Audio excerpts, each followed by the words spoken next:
I think there's a number of challenges facing the population of Scotland with regard to having good mental health and living well. I think one of the top priorities we don't often talk about too much is a loss of connection. A loss of connection with our fellow human beings, our fellow citizens of Scotland. I spoke to Professor Jason Leach, Scotland's National Clinical Director. We were talking about the impact of community link workers, and he asked me, what does Scotland need to do to change?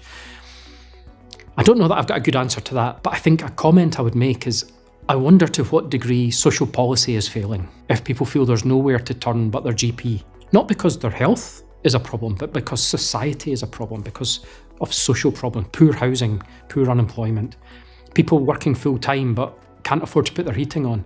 I think as a country we need to maybe look and see what are our priorities and how do we make sure the right money goes to the right places. So I think a big challenge facing social care provision is funding. Of course it is. I think any reasonable observer would say that the National Health Service is a bit of a golden child in Scottish public policy. It does a great job. But social care has always been in the shadow.